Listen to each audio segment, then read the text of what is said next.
Mix of news, entertainment, and sports to your lives. Nationwide 90 FM's live and continuous coverage of the World Championships in Budapest, Hungary. News and discussions week mornings. Coming up in the news at 6 for this morning. Entertainment in the afternoons, then news again in the evenings. Nationwide news at this hour. Fired. Also tune into the entertainment and sports shows in the nights and on the weekends. It is Boy Things After Dark right here on Nationwide 90 FM. Everything is news, from current affairs and entertainment to sports, business, and other categories. Nationwide 90 FM. This is Beanie Man. Give it to them. Zaga, Zen. From every whisper to every commotion. That's rubbish. The KSAMC cannot investigate itself.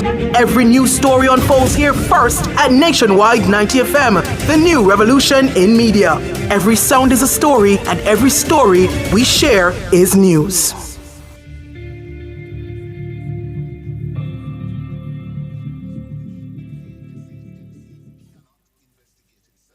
Listen to Nationwide 90 FM on 90.1, 90.3, 90.7, 90.9, or visit our Flow channel on a 916. To our valued listeners, for questions, comments, or concerns about our programs, email us at programs@nationwidenewsnetwork.com.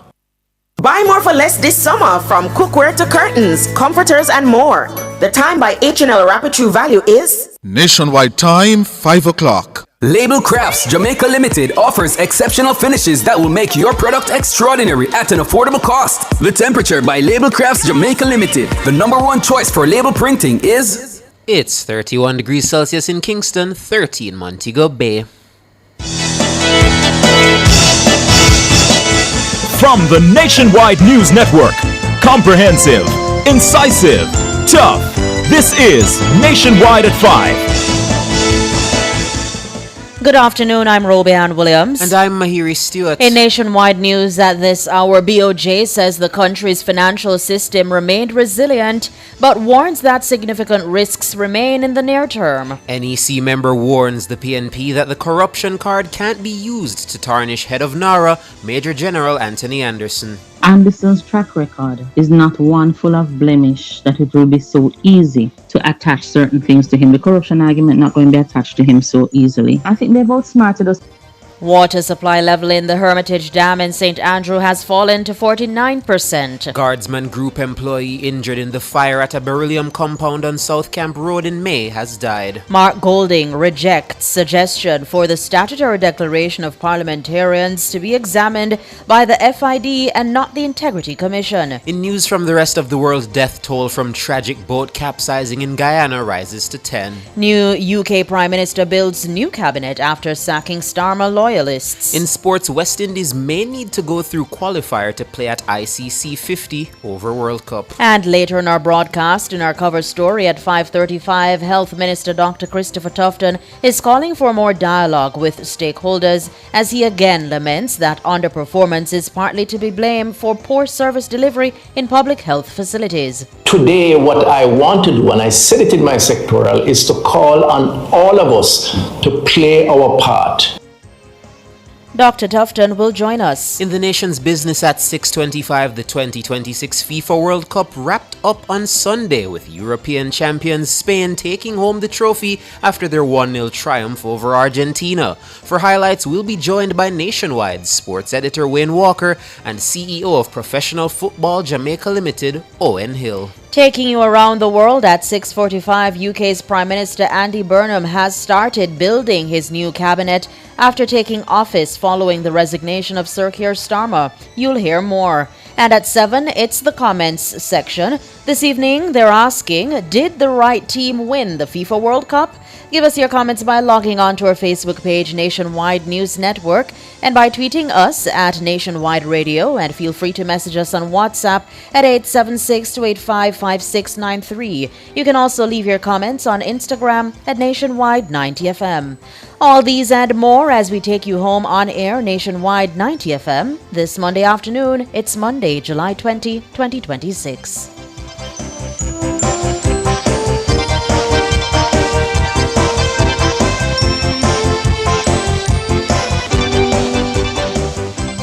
If it's news, it's got to be Nationwide 90 FM.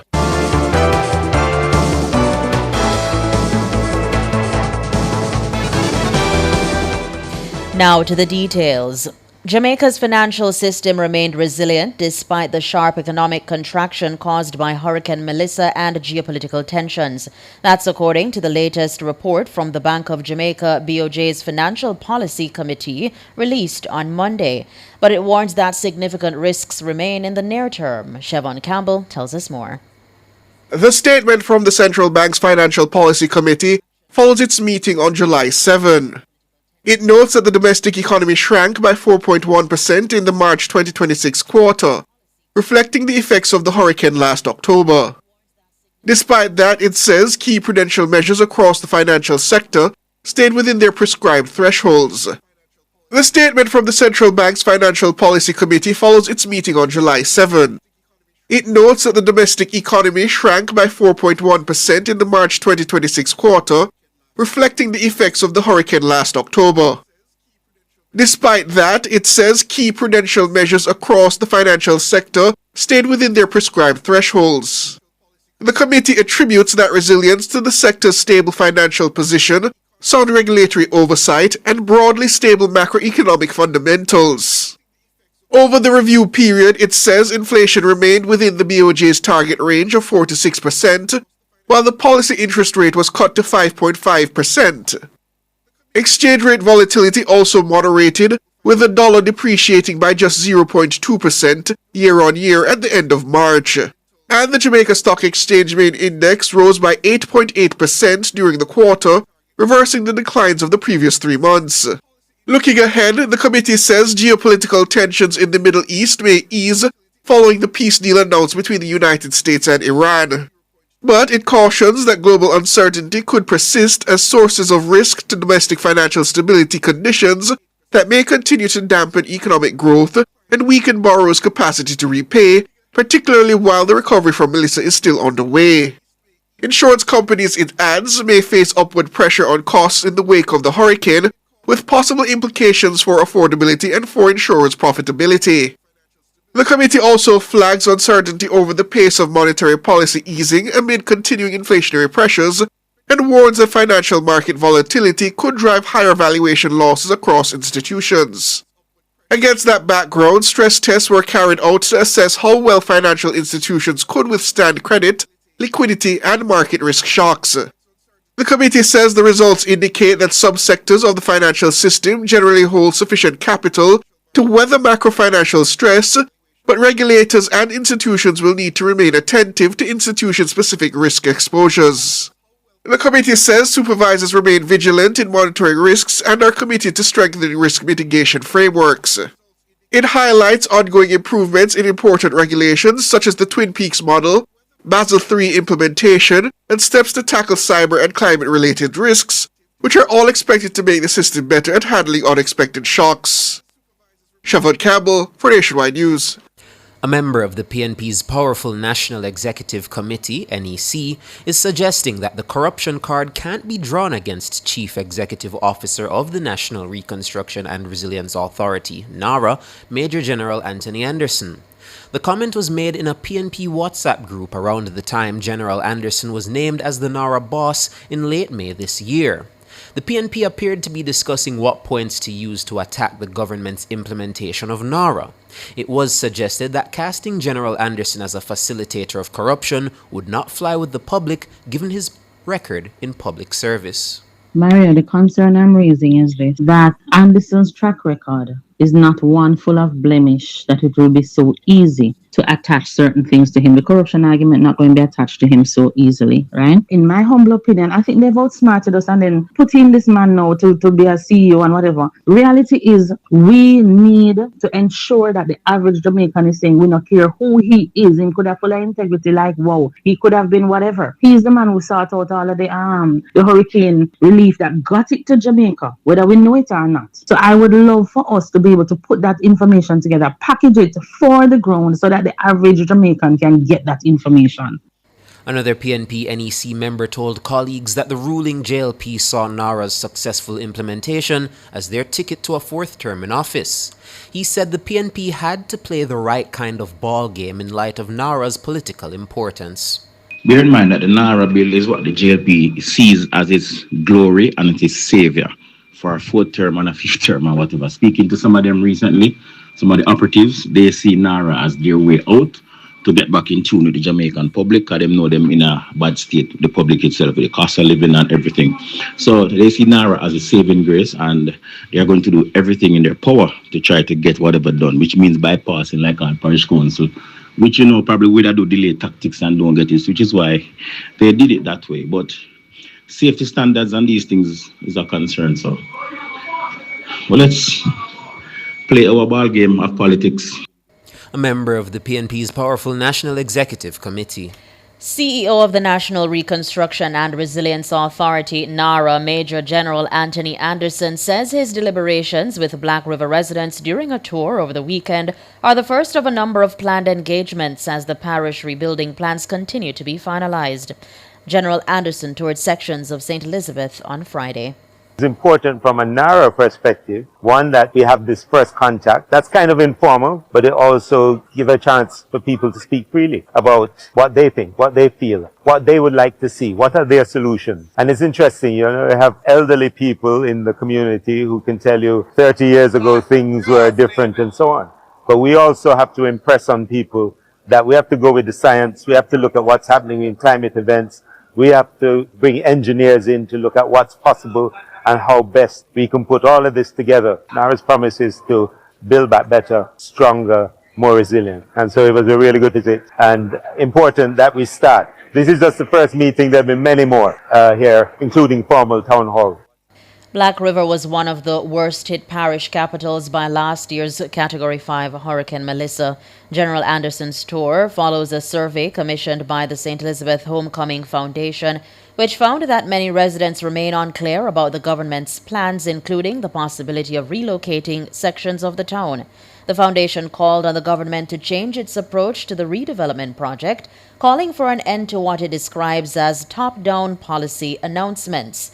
Member of Parliament for Southwest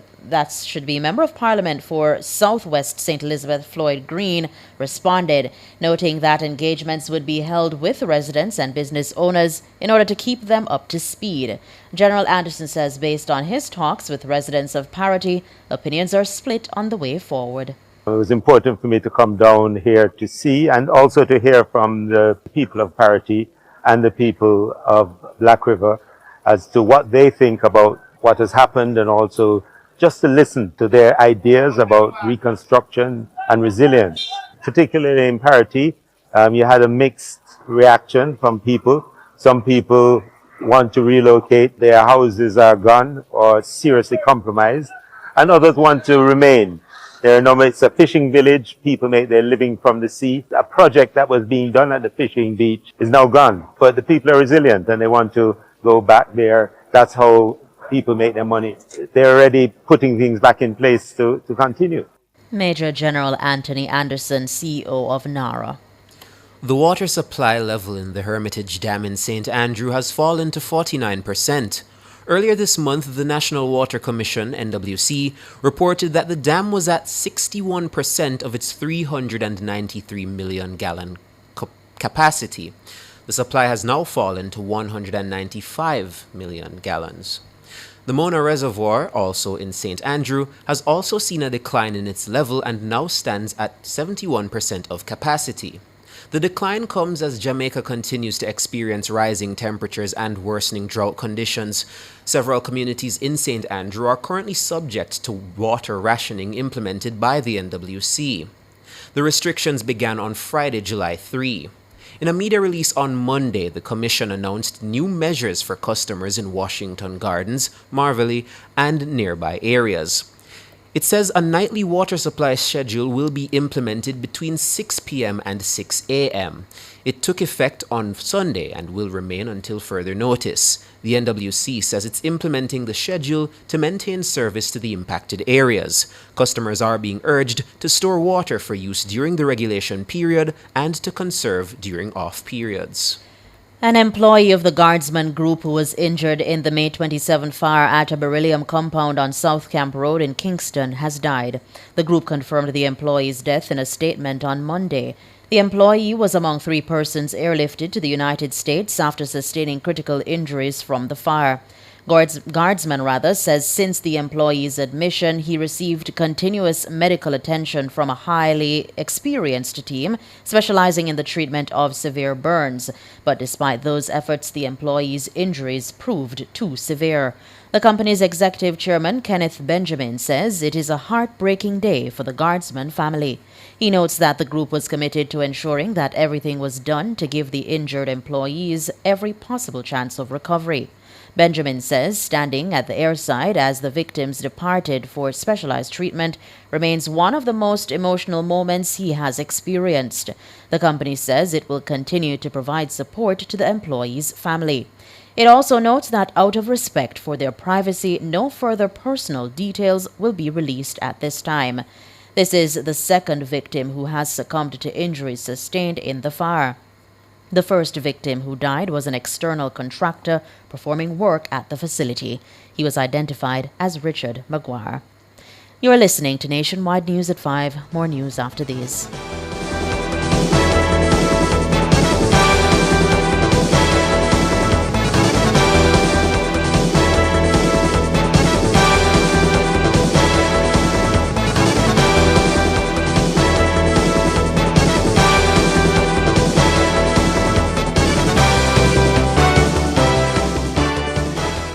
It's IQ Optical's sizzling summer sale. For this month only, get 50% off lenses when you purchase a frame. Kids get free lenses with a purchase of a frame. Make the intelligent choice with IQ Optical. Conditions apply. The time by IQ Optical is 5:15. Termites, rodents, or birds infesting your home or office? Call Rentokil Initial, the pest expert, at 876-926-4236 for a free pest assessment island-wide. The temperature brought to you by Rentokil Initial is... It's 31 degrees Celsius in Kingston, 30 in Montego Bay.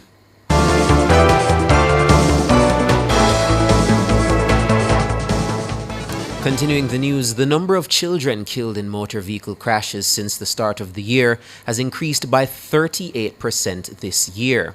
That's according to the latest update from the Island Traffic Authority, ITA. It says 11 children died in motor vehicle collisions between January 1 and July 20. That's 3 more than the 8 recorded during the corresponding period last year. Of the 11 children, 6 were between the ages of 15 and 17. Overall, 177 people have died in 153 fatal crashes as of July 20. 31 road deaths have already been recorded in July, making it the second deadliest month so far in 2026. 8 deaths were recorded on Friday, July 17 alone. June is currently the deadliest month with 35 fatalities on record. Still, the ITA says overall fatalities have decreased by 17% when compared to the 2025 corresponding year.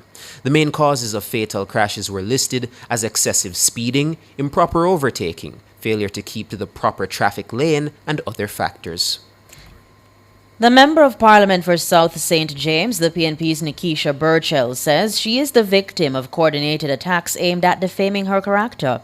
She was speaking at the PNP Women's Movement's annual conference at St. Elizabeth Technical High School on Sunday. Shalois Michael tells us more. Nikisha Burchell is one of the newest faces in Gordon House. She was elected last September when she unseated the Jamaica Labour Party's Homer Davis to become the first woman to represent South St. James. On Sunday, she told the party members she has had to lead through hostility.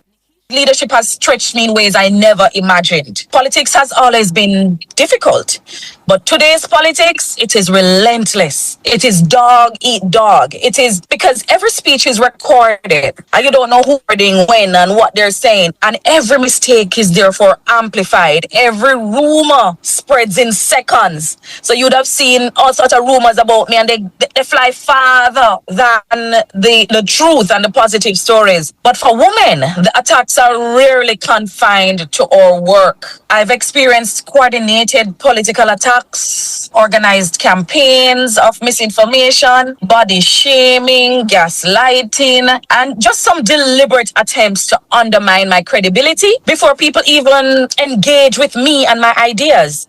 Her first months in office have been marked by a series of public flashpoints. In May, while delivering her maiden sectoral debate presentation, she was interrupted by House Speaker Juliet Holness after she opened her remarks in Jamaican patois. The Speaker pointed to the standing orders which require the use of English in the chamber. Burchell resumed in English, but the exchange set off a fresh round of national debate about language, identity, and whether patois has a place in Parliament. The South St. James MP says she has had to be strong in the face of political hostility.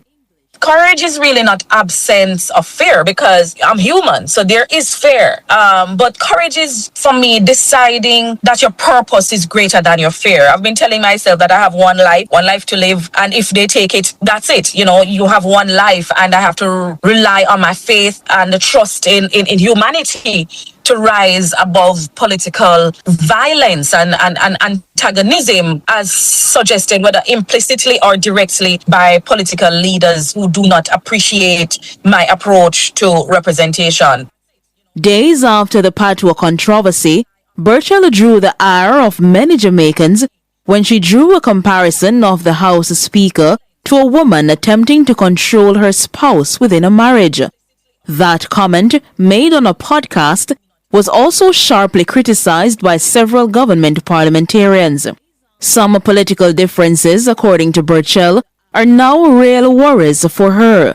She points out that a lack of assigned security detail has left her fearing for her safety.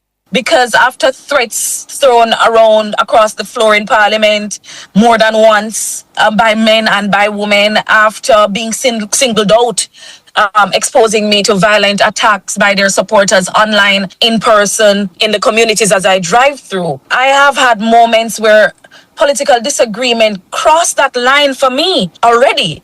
And has become genuine security concerns for me. But I'm a woman, the only MP in St. James from the PNP, and the only MP in St. James without a security assigned by the JCF to assist me as I navigate the challenges that I've been exposed to by way of my political representation. Shalois Michael for Nationwide News. World in a Minute is brought to you by ABC Electrical Sales. We make things as easy as ABC. Hose assembly and supply, equipping Jamaica for success. And Charles O'Connor Consulting Network, COCN, driven by international accounting standards, modern technology, and integrity. The World in a Minute.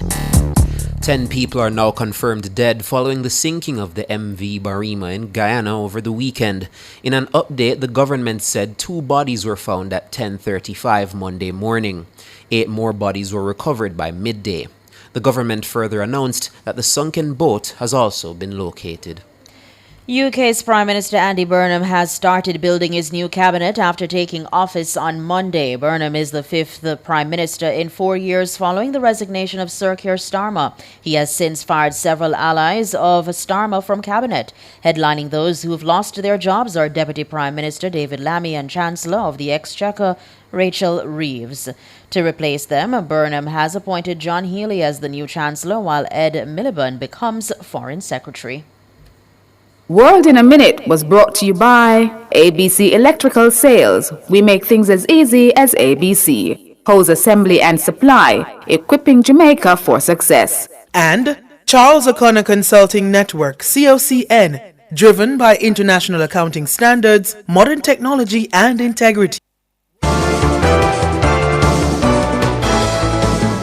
Recapping the top stories making nationwide news at this hour, NEC member warns the PNP that the corruption card can't be used to tarnish head of NARA, Major General Anthony Anderson. BOJ says the country's financial system remained resilient, but warns that significant risks remain in the near term. Water supply level in Hermitage Dam in St. Andrew has fallen to 49%. I'm Robianne Williams. And I'm Mahiri Stewart. You can find the news on our website at nationwideradiojm.com, and please feel free to join our Nationwide Family Club at patreon.com/Nationwide News Network. News next, the headlines at 6.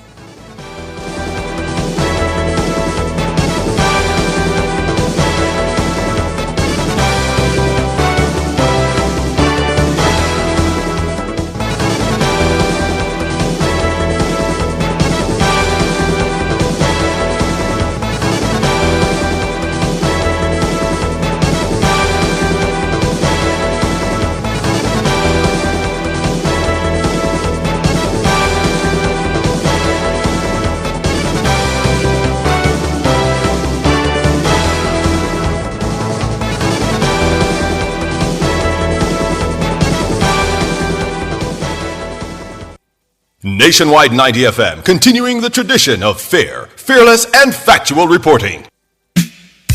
Turn up the heat with Hot Listing, Nationwide 90 FM's new on-air and online classifieds feature. If you have a car for sale, room for rent, or yard sale come up. If you look at work or need stuff. If you provide a service, make it a Hot Listing, Nationwide 90 FM's new on-air and online classified segment. Your listing plays again and again.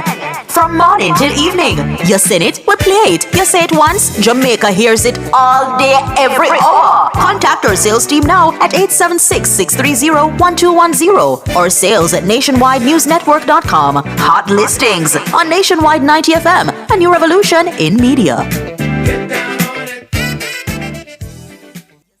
Every day, Jamaicans have something to say. In the group chats, on social media, in the streets, there's a place where it all comes together. The comment section. This is not a lecture. This is not a call-in show. This is the hottest topics of the day, filtered through real opinions, real WhatsApp messages, real voice notes, real reactions. You agree, disagree, sound off, text it, voice note it, debate it. Comments section, Monday to Friday from 7 to 7:30 p.m. only on Nationwide 90 FM, the new revolution in media. Are you ready to turn your sales and marketing skills into high earnings? Nationwide 90 FM is searching for business development executives to help us grow our business and build lasting client relationships. If you have experience across all stages of the sales cycle and possess strong communication, negotiation, and time management skills with a proven sales track record, this opportunity is perfect for you. Join our team and work with the top corporate brands, media agencies, and of course, our on-air personalities. Enjoy networking opportunities, professional growth, and competitive commissions. Ready to take the next step? Send your resume to hr@nationwidenewsnetwork.com today. Sports at 5 is brought to you by Total Tools. Total Tools, every tool, every trade.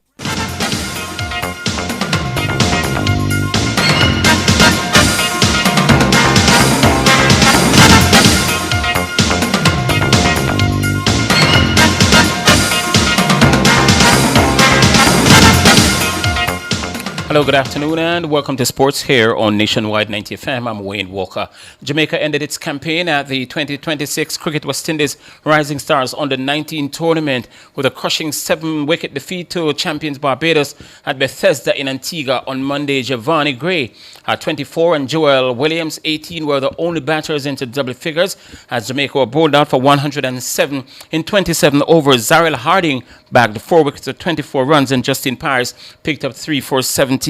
Barbados then needed 27 overs to race past the target. They reached 110 for 3. At Pigott Sports Complex, the Windward Islands, they crushed Guyana by 219 runs. The captain Theo Edwards made 87 and Derwin Lewis 73. Together, they put on 157 for the opening wicket to steer the Windwards to 315 for 9, and they then dismissed Guyana for 96 in just 17 overs. Over at Liberta, in a game which ended just about 30 minutes ago, Trinidad and Tobago, they beat the Leeward Islands by 4 wickets. The Leewards were restricted to 270 for 9, with wicketkeeper Ariette Richards making 83. Trinidad and Tobago responded with a 273 for 6, thanks to Tarek Richards, who made 88.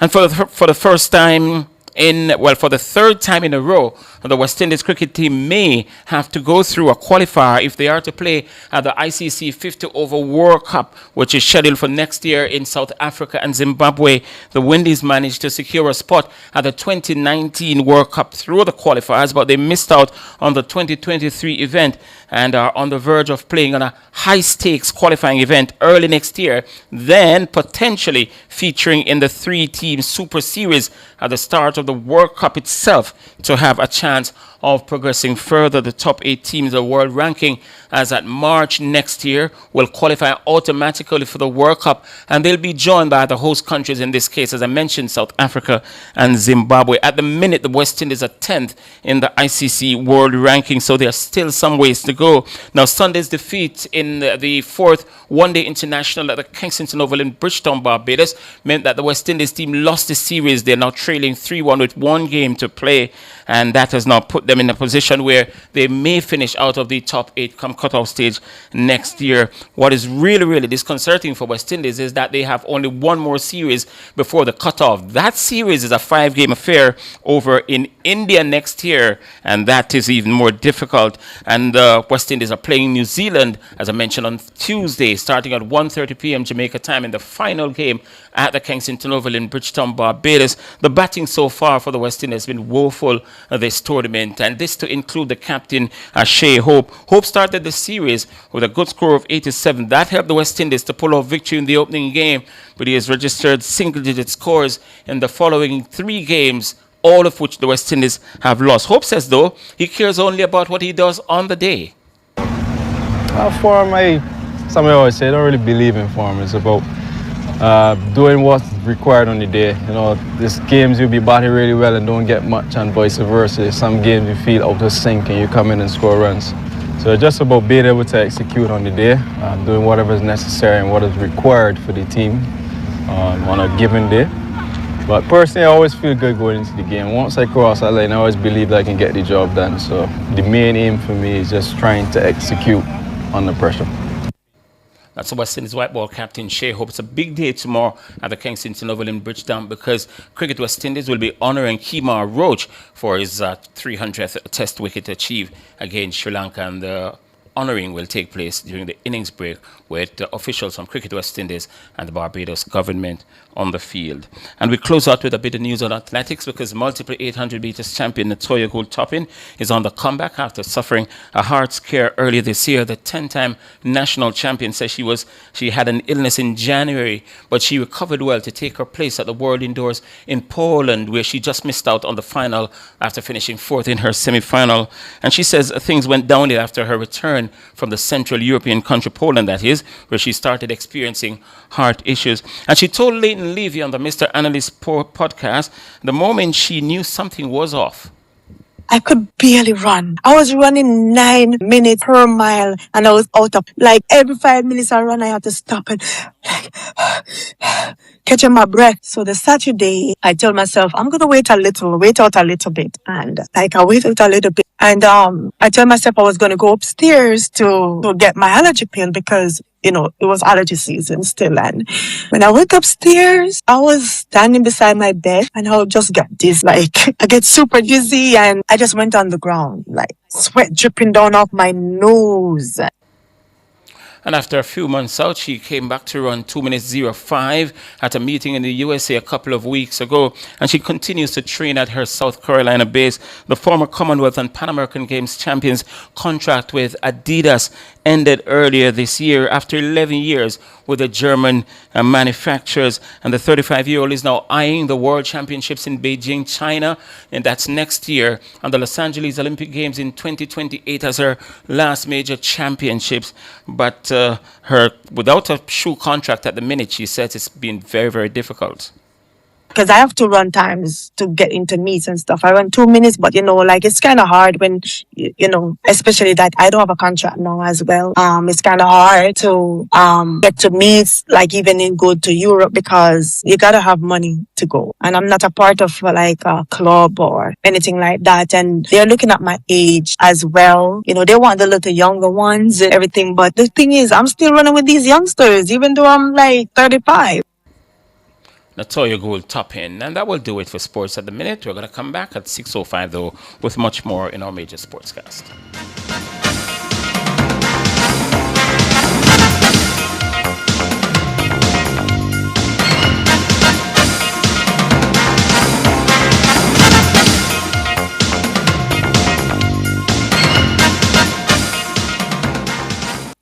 Sports at 5 was brought to you by Total Tools. Total Tools, every tool, every trade.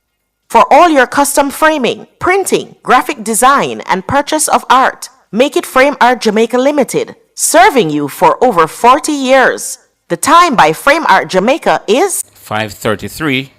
From the vibrant waterfront setting of Ocho Rios Bay Beach to the breathtaking seascape of Laughing Waters, discover exceptional venues for your special events. The temperature by the Urban Development Corporation is 31 degrees Celsius here in the nation's capital, Kingston. It's 30 actually, in the western city, Montego Bay. Every day, Jamaicans have something to say. In the group chats, on social media, in the streets, there's a place where it all comes together. The comment section. This is not a lecture. This is not a call-in show. This is the hottest topics of the day, filtered through real opinions, real WhatsApp messages, real voice notes, real reactions. You agree, disagree, sound off, text it, voice note it, debate it. Comments section, Monday to Friday from 7 to 7:30 p.m. only on Nationwide 90 FM, the new revolution in media.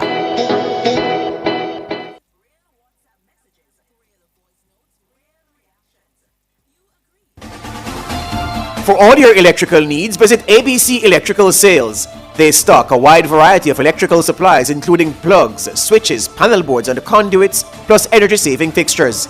ABC Electrical Sales stocks brands like GE, Siemens, Philips, Cutler Hammer and Allen Bradley. They also offer free island-wide delivery just to suit your needs. Visit them at Shop 8, Hagley Park Plaza, Kingston 10 or call 876-754-3714-5 or 876-754-3825-8. ABC Electrical Sales for a better choice in the electrical business.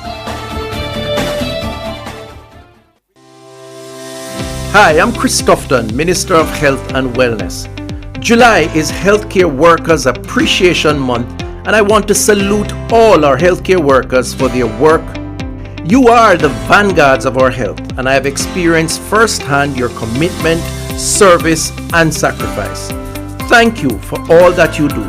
On behalf of the Ministry of Health and Wellness, the government and the people of Jamaica. Enjoy your special month. God bless. A message from the Ministry of Health and Wellness.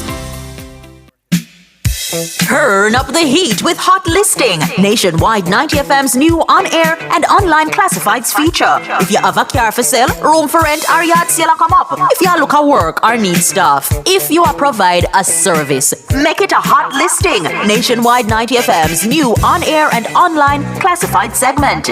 Your listing plays again and again. From morning till evening. You sing it, we play it. You say it once, Jamaica hears it all day, every hour. Contact our sales team now at 876-630-1210 or sales at nationwidenewsnetwork.com. Hot Listings on Nationwide 90 FM, a new revolution in media.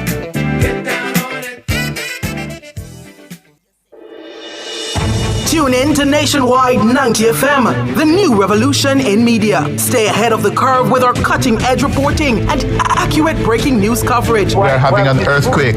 Oh, God. Hear it here first on Nationwide 90 FM. Tune in, turn up the volume, and listen. We bring a mix of news, entertainment, and sports to your lives. Nationwide 90 FM's live and continuous coverage of the World Championships in Budapest, Hungary. News and discussions week mornings. Coming up in the news at 6 for this morning. Entertainment in the afternoons, then news again in the evenings. Nationwide news at this hour, fired. Also, tune into the entertainment and sports shows in the nights and on the weekends. It is Boy Things After Dark right here on Nationwide 90 FM. Everything is news, from current affairs and entertainment to sports, business, and other categories. Nationwide 90 FM. This is Beanie Man. Give it to them. Zaga, Zen. From every whisper to every commotion. That's rubbish. The KSAMC cannot investigate itself. Every news story unfolds here first at Nationwide 90 FM, the new revolution in media. Every sound is a story, and every story we share is news.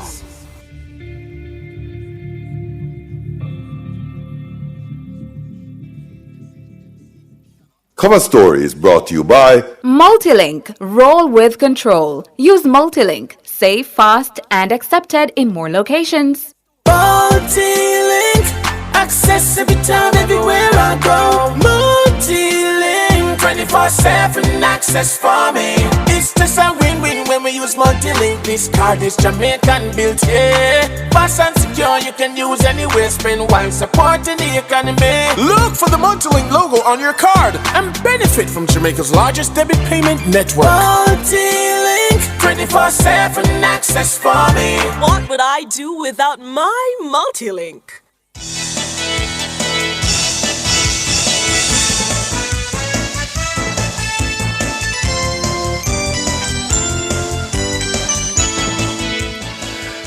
Good afternoon, listeners, viewers, particularly those on YouTube. Thank you for joining me for Nationwide at 5. It is now time for the cover story. I'm your host, always, and thankful to you and your viewership, Siobhan Campbell. A shout out to our YouTubers, particularly Carrick Sharon, Howard Irving, Dwight Bonner, Marlene P., Zena Beckford, and Ms. 8329, I hope I got that 9, as well as Rich Richards, and any who I missed. Thank you again for joining us here for the cover story. Before we get into it, just a quick little refrain from me, a little stream of consciousness. The thing I hate most in politics is when our leaders, quote unquote, in order to avoid criticism or try to deflect away from controversy, they pull up either the race or gender card. It always troubled me because a leader should be judged based solely on their merit and what they bring to the table. And one of the biggest concerns I have is it is very obvious in our politics that women do face unique challenges that their male counterparts do not, and I accept that. But far too often it becomes a broad blanket, it's because I'm a woman.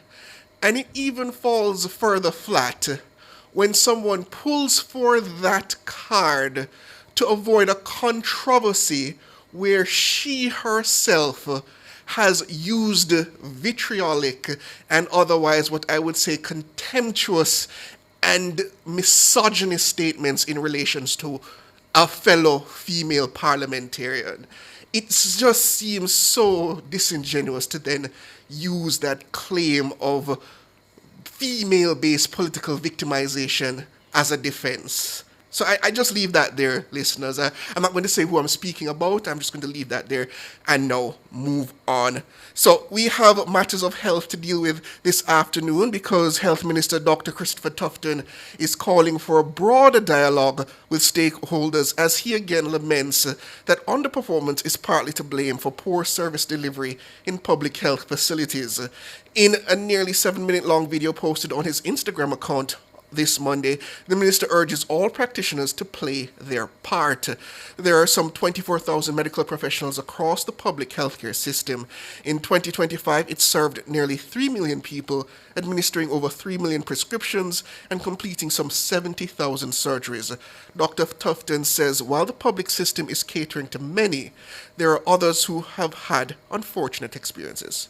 Many people are well served. Indeed, I would say most are well served, but too many are not.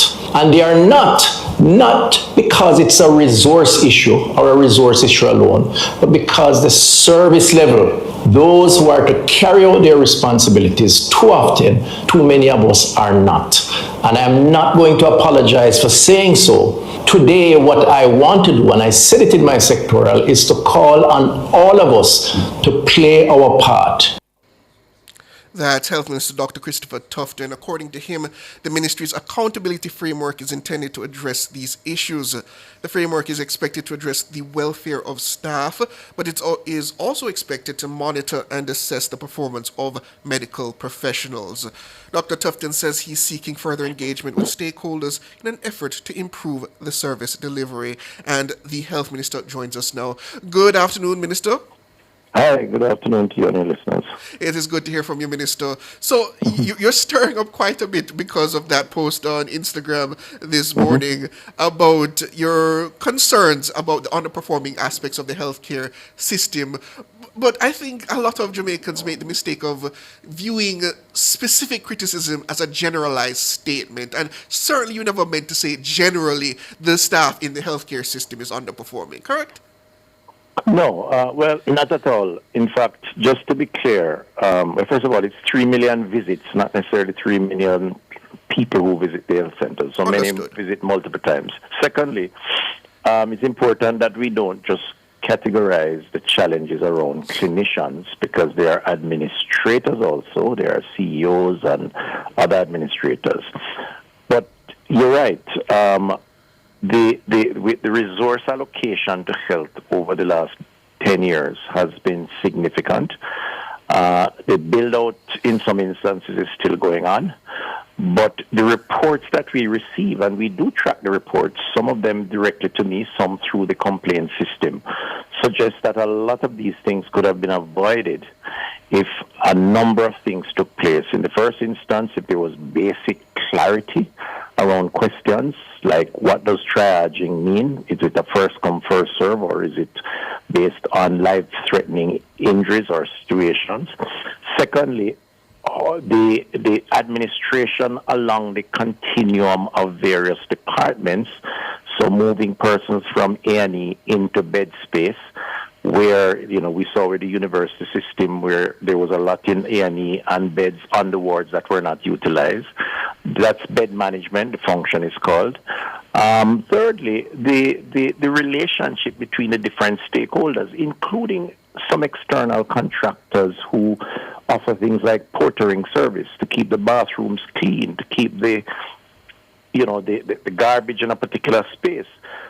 What I have found, and I've said it, that having been there for 10 years plus, I think I have a vantage point that very few people have from a policy perspective, is that there are many cases that could have been avoided if there was appropriate coordination.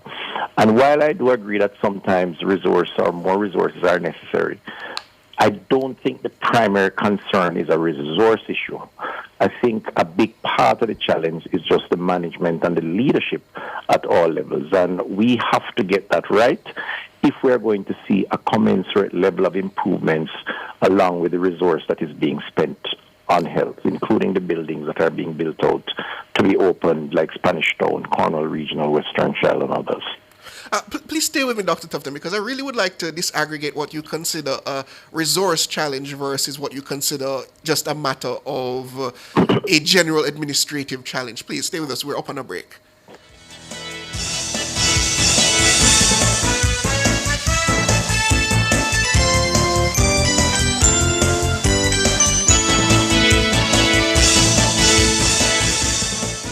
Visit Marshall's Pharmacy, Greater Portmore, for all your prescription needs, gifts, personal care, household, and stationery items. The temperature by Marshall's Pharmacy, Greater Portmore is... It's 31 degrees Celsius here in the capital city, Kingston, and it's 30 out west in Montego Bay. Multi-link, access every time, everywhere I go. Multi-link, 24/7 access for me. It's just a win-win when we use multi-link. This card is Jamaican built, yeah. Fast and secure, you can use anywhere. Spend while supporting the economy. Look for the multi-link logo on your card and benefit from Jamaica's largest debit payment network. Multi-link, 24/7 access for me. What would I do without my multi-link?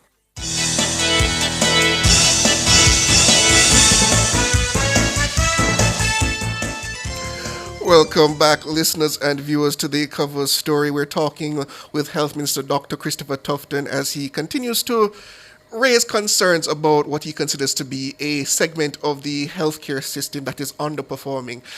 Minister, when you speak with the staff of the healthcare system, as well as the users of that system, there are always going to be these horror stories. I think almost any Jamaican would have at least one. But it's often cited that resources are the concern in terms of what leads to the wait times. Often, sometimes the staff also express their frustration with that they're being given basket to carry water. So you're suggesting here that that may not necessarily be the case, but how do you properly disaggregate between what is a administrative service issue versus when we have a true issue of the proper resources needed for the healthcare system? That's a good question. Well, first of all, I think we need to stop generalizing. There is identifying resources or lack of resources almost a default mode. So if you have 70 patients in A&E, as was the case at UHWI, where interns demonstrated, then there's a call for more resources. While having checked, even while the demonstration is going on, there are 50 beds that are on the wards that are not occupied. So my default mode, if you want a better terminology, is to ask specifics. When people come and say the healthcare system is failing, I ask them which hospital, which department, which A&E, and if possible, which particular experience and who are the individuals involved.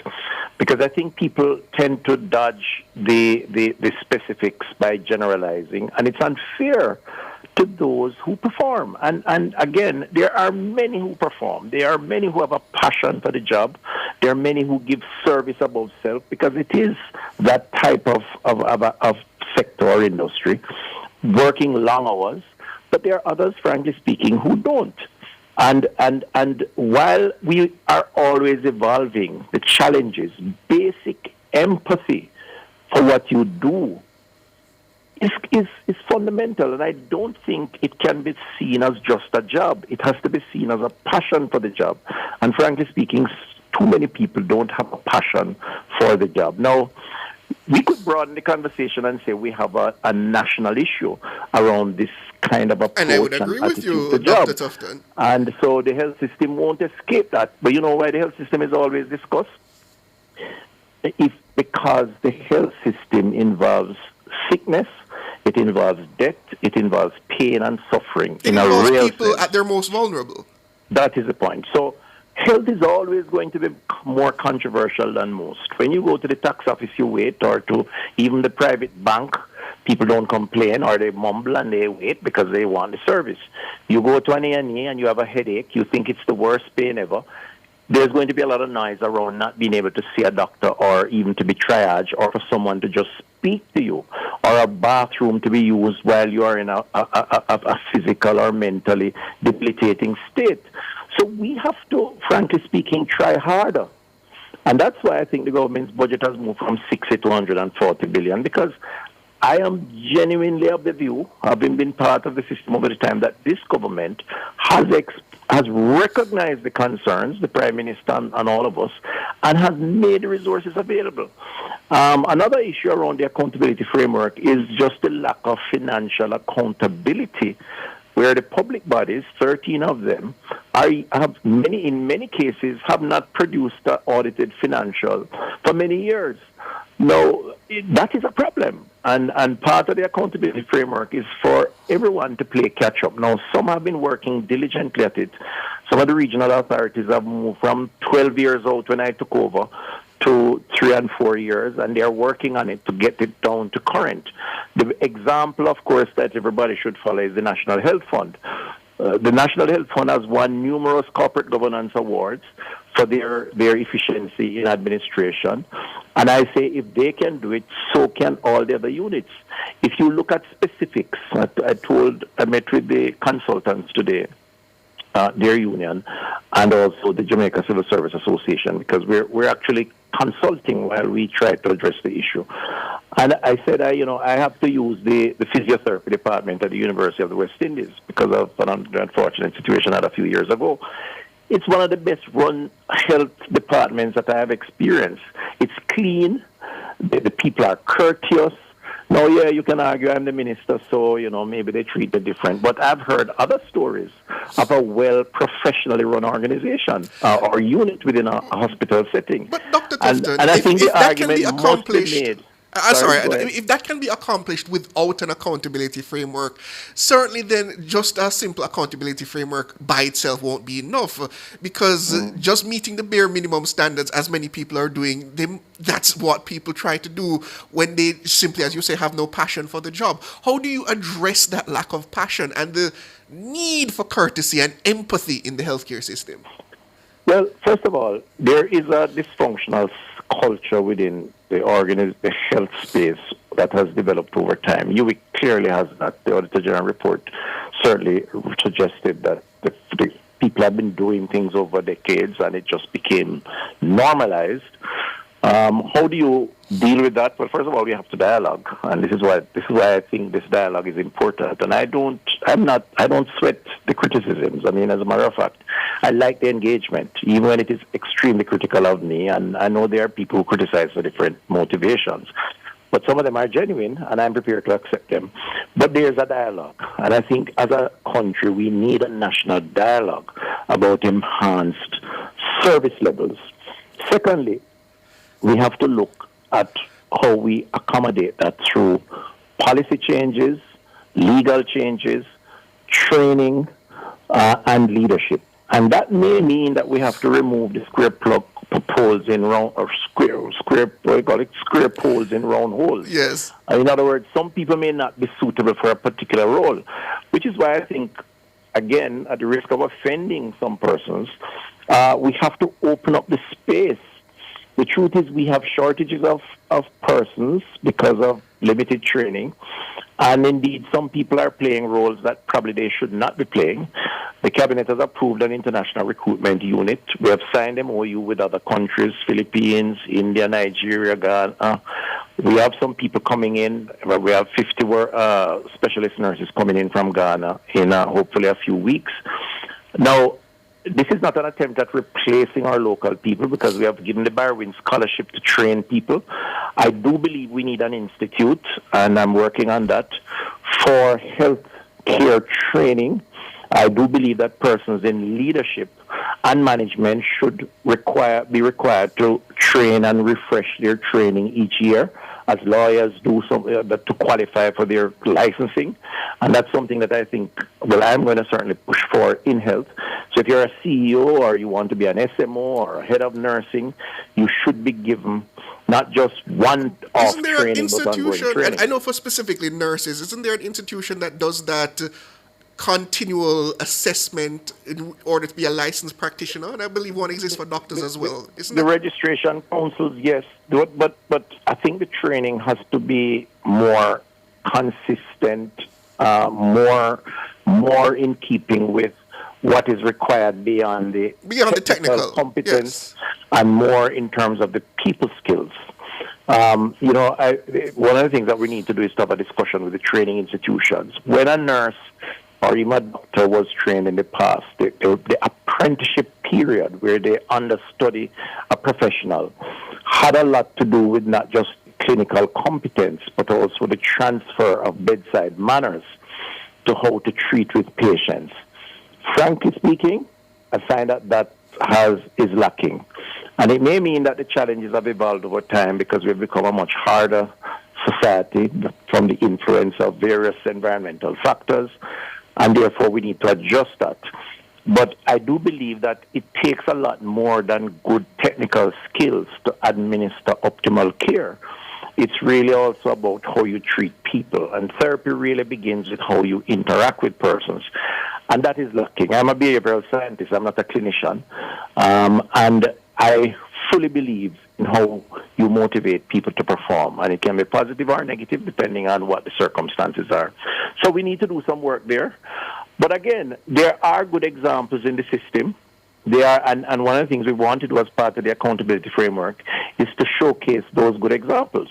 Where people are exceptional, they should be recognized and given appropriate recognition. Just as last week I saw where the NHF won Corporate Governance Award. I had a meeting with their board a week ago. I think they won a number of awards recently, private sector, PSOJ awards. And I went to their board, thanked them. We, I celebrated the victory and the achievement of an organization that has been doing so for many years. I believe it can happen in a department, in a hospital, and by an institution generally, once we all apply ourselves. And that's the point I'm making, that we all have to play our part. And tell me, Dr. Tufton, when you were speaking with me last, you spoke to the matter of the mystery shoppers in health, so to speak, in order to get a first-hand account as to some of the concerns within the healthcare system. How has that gone? Well, we haven't started that yet, but we're supposed to be starting this month, actually, July, the latter part of this month. And then we'll ramp that up over the months to come, including the unannounced visits that I will do.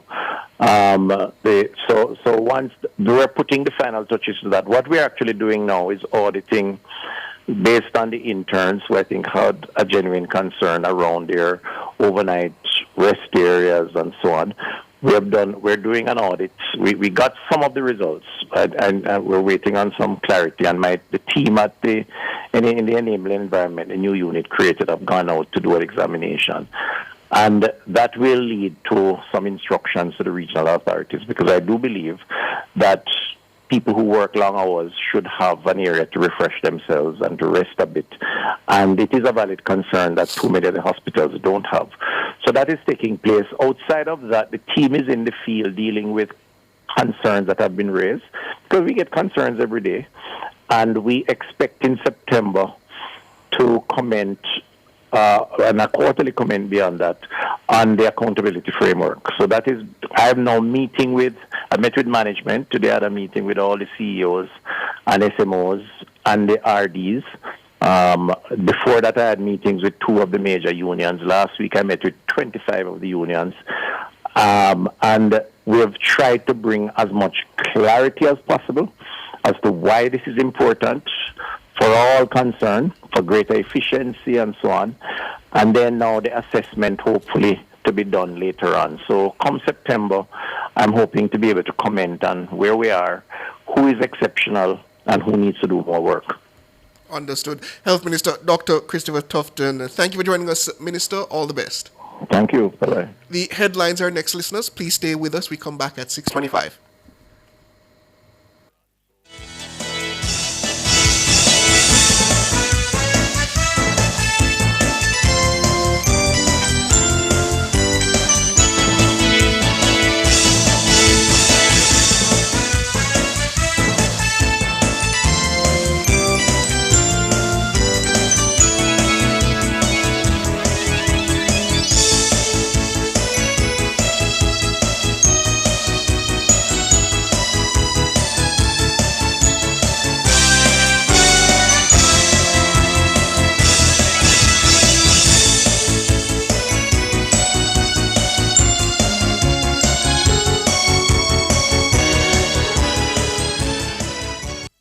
Cover Story was brought to you by Multilink. Roll with control. Use Multilink. Safe, fast, and accepted in more locations. The time brought to you by Guardian Life. Live secure, live easy is 6:01. Nationwide headlines at 6. Good evening with the headlines at 6. I'm Nora Gay Banton.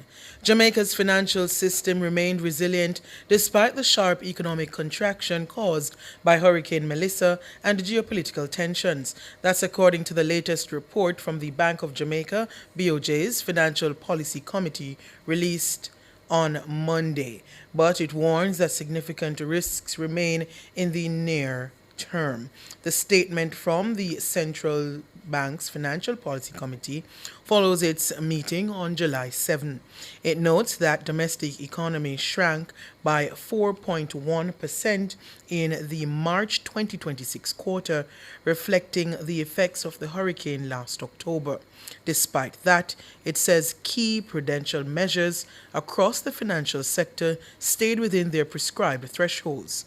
The committee attributes that resilience to the sector's stable financial position, sound regulatory oversight, and broadly stable macroeconomic fundamentals. Over the review period, it says inflation remained within the BOJ's target range of 4 to 6%, while the policy interest rate was cut to 5.50%. Exchange rate volatility also moderated, with the dollar depreciating by just 0.2% year-on-year at the end of March.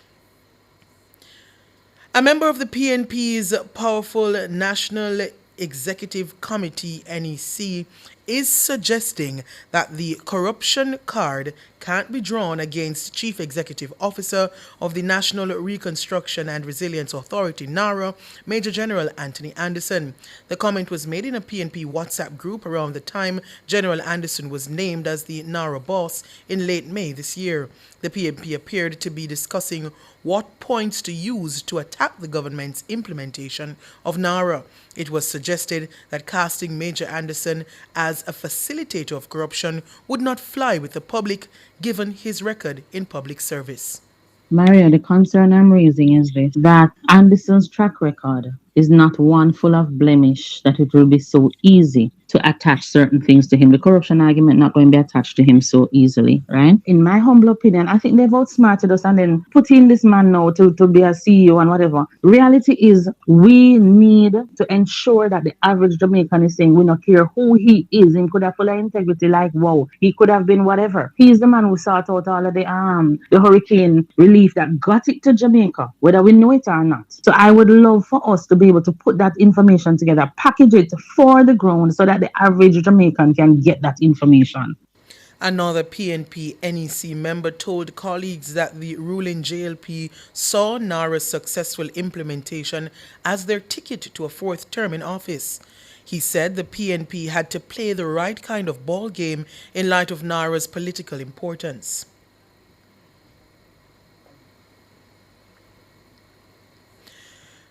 And CEO of NARA, Major General Anthony Anderson, says his deliberations with Black River residents during a tour over the weekend are the first of a number of planned engagements as the rebuilding plans continue to be finalized. General Anderson toured sections of St. Elizabeth on Friday. It's important from a NARA perspective, one, that we have this first contact. That's kind of informal, but it also gives a chance for people to speak freely about what they think, what they feel, what they would like to see, what are their solutions. And it's interesting, you know, we have elderly people in the community who can tell you 30 years ago things were different and so on. But we also have to impress on people that we have to go with the science. We have to look at what's happening in climate events. We have to bring engineers in to look at what's possible and how best we can put all of this together. NARA's promise is to build back better, stronger, more resilient. And so it was a really good visit and important that we start. This is just the first meeting. There have been many more here, including formal town hall. Black River was one of the worst hit parish capitals by last year's Category 5 Hurricane Melissa. General Anderson's tour follows a survey commissioned by the St. Elizabeth Homecoming Foundation, which found that many residents remain unclear about the government's plans, including the possibility of relocating sections of the town. The foundation called on the government to change its approach to the redevelopment project, calling for an end to what it describes as top-down policy announcements. The water supply level in the Hermitage Dam in St. Andrew has fallen to 49%. Earlier this month, the National Water Commission, NWC, reported that the dam was at 61% of its 393 million gallon capacity. The supply has now fallen to 195 million gallons. The Mona Reservoir, also in St. Andrew, has also seen a decline in its levels and now stands at 71% of capacity. The decline comes as Jamaica continues to experience rising temperatures and worsening drought conditions. Several communities in St. Andrew are currently subject to water rationing implemented by the National Water Commission. The restrictions began on Friday, July 3. Those were the headlines at 6. I'm Nora Gay. Banton Sports is next.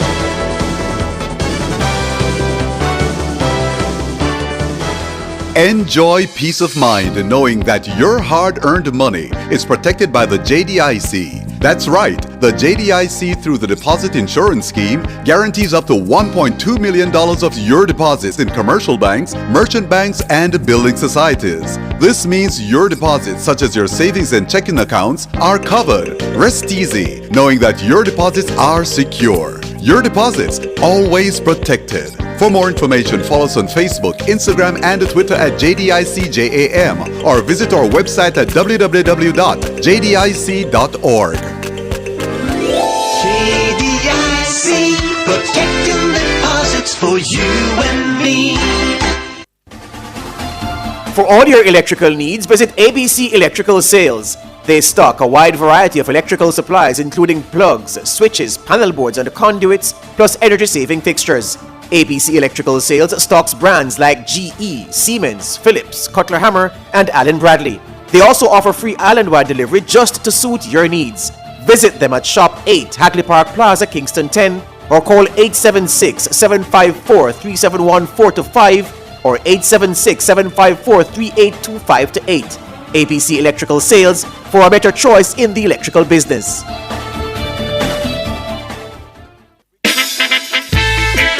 If you've ever called in, shared your story, or got help on this show, then you're already family. Now make it official. Join the nationwide 90 FM Family Club today on Patreon. Give your child every opportunity to thrive and succeed. With a JMMB Bank graduate loan, one unsecured loan can cover tuition and education expenses with flexible payment terms and up to 7 years to repay. Apply at jmmb.com and secure their future today. Conditions apply.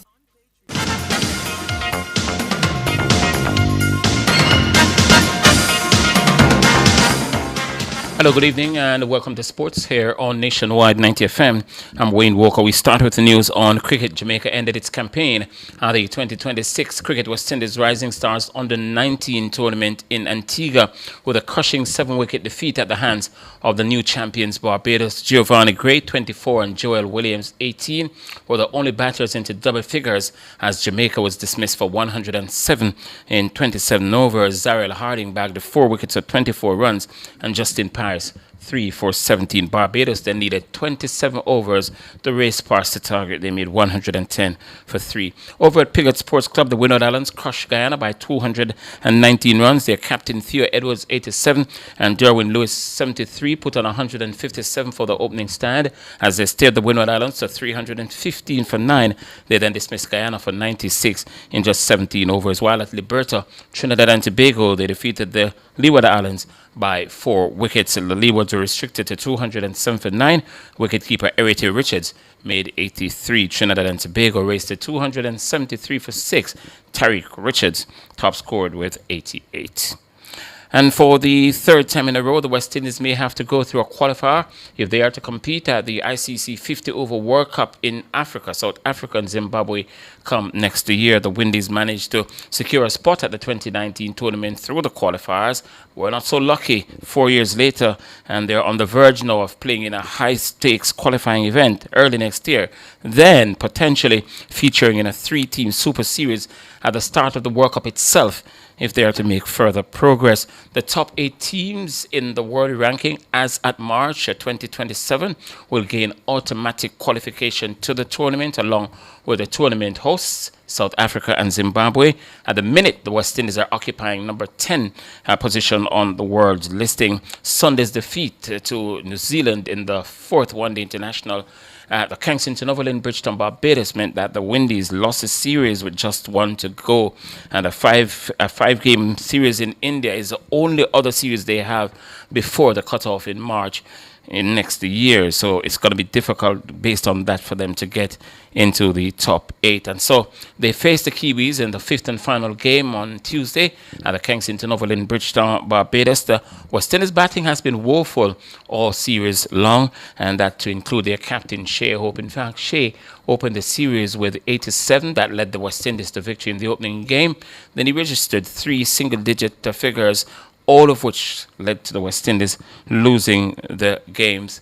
And he says he doesn't really worry about form. He concentrates more on what he does on the day. Form, somebody always say, I don't really believe in form. It's about doing what's required on the day. You know, these games you'll be batting really well and don't get much, and vice versa. Some games you feel out of sync and you come in and score runs. So it's just about being able to execute on the day, doing whatever is necessary and what is required for the team on a given day. But personally, I always feel good going into the game. Once I cross that line, I always believe that I can get the job done. So the main aim for me is just trying to execute under pressure. That's West Indies white ball captain Shea Hope. The game is set to bowl off at 1:30 Jamaica time. That's in the PM. And the game will also be used by Cricket West Indies to honor Kemar Roach, the Bajan fast bowling star, on the occasion, well, for picking up his 300th test wicket against Sri Lanka. And of course, the honoring will take place at innings break with the government ministers from Barbados and executives from Cricket West Indies on the field. Athletics multiple national 800 meters champion Natoya Gould. She's on the comeback after suffering a heart scare earlier this year. The 10-time national champion says she had an illness in January, but made it back in time to take her place at the World Indoors in Poland, where she missed the 800 meters final just by finishing fourth in her semi-final 2. Things, she says, went downhill after her return from the Central European country, where she started experiencing heart issues. And she told Leighton Levy on the Mr. Analyst podcast that the moment she started to know that something had gone wrong. I could barely run. I was running 9 minutes per mile and I was out of, like, every 5 minutes I run, I had to stop and catching my breath. So the Saturday, I told myself, I'm going to wait out a little bit. And like, I waited a little bit. And I told myself I was going to go upstairs to get my allergy pill because, you know, it was allergy season still. And when I went upstairs, I was standing beside my bed and I just got dizzy. Like, I get super dizzy and I just went on the ground, like sweat dripping down off my nose. And after being out for a few months, Gould came back to run 2 minutes 0.05 seconds at a meeting in Kansas in the USA, and she continues to train at her South Carolina base. The former Commonwealth and Pan American Games champions contract with Adidas ended earlier this year, and this, of course, after 11 years with the German-based sports goods manufacturers. The 35-year-old is eyeing the World Championships in Beijing, China next year, and the Los Angeles Olympic Games in 2028 as her last major outings. But without a shoe contract, she says it's very difficult. Because I have to run times to get into meets and stuff. I run 2 minutes, but, you know, like, it's kind of hard when, you know, especially that I don't have a contract now as well. It's kind of hard to get to meets, like even in go to Europe, because you got to have money to go. And I'm not a part of like a club or anything like that. And they're looking at my age as well. You know, they want the little younger ones and everything. But the thing is, I'm still running with these youngsters, even though I'm like 35. Natoya Gould topping former many times 800 meters champion. Guyana, they will host the 54th staging of the Junior Caribbean Track and Field Championships, March 26 to 29 in Georgetown. NACAC, the regional athletics governing body, accepted Guyana's latest bid to host the event, and after St. Kitts and Nevis pulled out their bid this month. Trinidad and Tobago are also in the runnings to host the region's marquee Junior Athletics Championships. This will be the first time that Guyana will be hosting the championship, despite submitting bids on a number of occasions. The 53rd staging of the Junior Caribbean Championships took place April 4 to 6 this year in Grenada, with Jamaica again topping the medals with 28 gold, 27 silver, and 16 bronze. Guyana finished fifth in the standings with 9 medals, inclusive of 4 gold. Football's World Governing Body FIFA says World Cup runners-up Argentina will face an investigation into the ugly scenes at the end of the World Cup final against Spain on Sunday in New Jersey.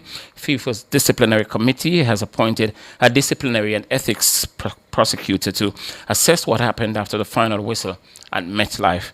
It says any player or coach involved in the fracas could face suspension, while Argentine Football Association may also be fined, they say.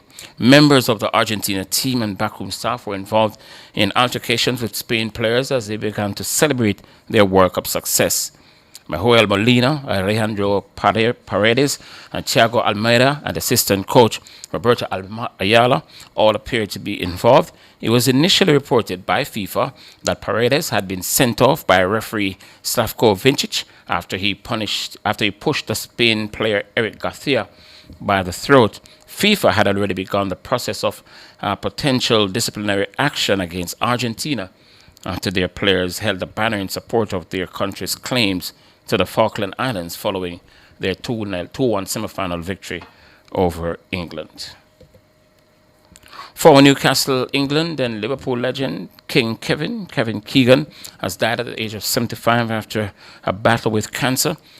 Kevin is one of 7 men to win back-to-back Ballon d'Or titles, 1978-79 when he was at the German side Hamburg, and is the only Englishman to have won the award more than once. Keegan also had a dazzling spell with Liverpool between 1971 and 1977, during which he won the first 3 First Division titles and the 1977 European Cup.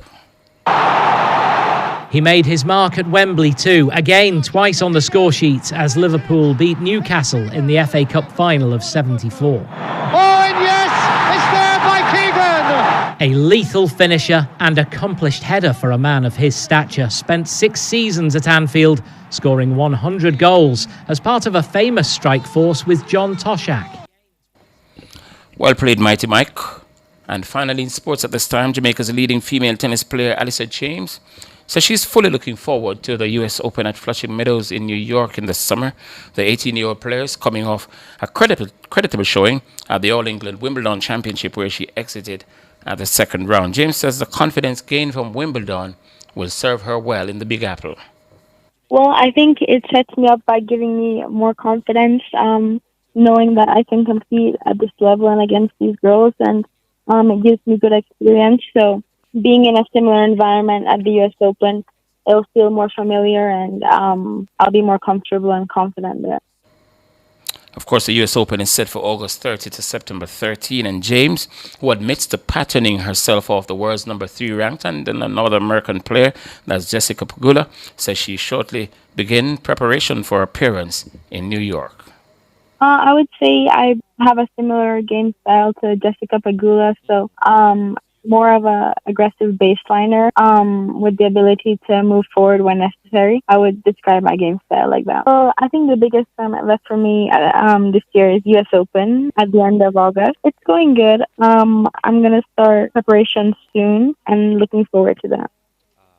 That's Alyssa James. And that will do it for sport. We're going to have sports next during News at 6 tomorrow morning. That's on Tuesday morning with Tona Thomas.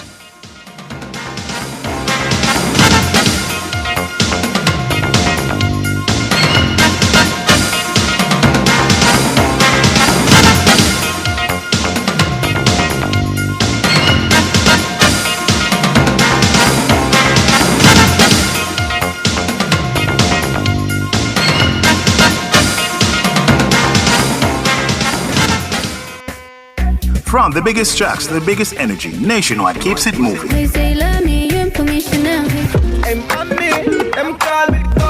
If you love the vibes, come and lock in with us for real. World boss, leave a prison could stop me. Join the Nationwide 90 FM Family Club today on Patreon. Practice. God me say you watch you over me practice. Summer just got cooler, and so did the prices. LG air conditioners are now at lower prices at Active Home Center. 12,000 BTU, $59,997 plus GCT. 18,000 BTU, $85,997 plus GCT. 24,000 BTU, $106,997 plus GCT. And if Bally's your brand, the offer still stands. Buy any Bally air conditioner and get $15,000 to spend on your next purchase store-wide. Conditions apply. Active Home Center. More savings, more choices. Hey, turn up to 25. Turn up to 25. Could I drive out fresh in a MG ride with a staycation all inclusive flex? Yeah.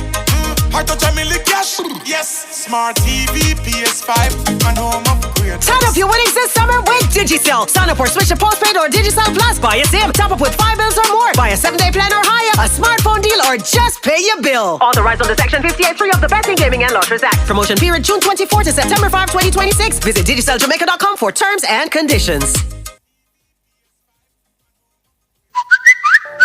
News on the go. The latest stories from Jamaica and around the world are literally a finger tap away. Keep up to date with Teen Revolution 24 hours a day online via nationwideradiojm.com. Listen live, read the latest stories, hear every soundbite. Be a part of the vibrant online debate via Facebook and Twitter. Now you can get all your favorite premium Nationwide content at your convenience. Visit the Android Play Store and download it for free today. NationwideRadioJM.com. All day, every day. Team Revolution. Every day, Jamaicans have something to say. In the group chats, on social media, in the streets, there's a place where it all comes together. The comment section. This This is not a lecture. This is not a call-in show. This is the hottest topics of the day, filtered through real opinions, real WhatsApp messages, real voice notes, real reactions. You agree, disagree, sound off, text it, voice note it, debate it. Comments section, Monday to Friday from 7 to 7:30 p.m. only on Nationwide 90 FM, the new revolution in media. He never shies away from taboo topics. Voyagings After Dark. The most riveting discussions. Voyagings After Dark. Topics that are shunned by society. And everything else in between. Voyagings After Dark with Kareem Voyagings this and every Wednesday from 8 to 11 p.m. on Nationwide 90 FM. You can't miss. What's buzzing? Celebrity outfits. Is that a hit or a miss? Bust the odds. Jamaica's Got Talent. Wait, man. Hot takes. Talk up the takes. Actual factual. Life is short. Voyagings After Dark. Come get your mind blown. And your curiosity explored.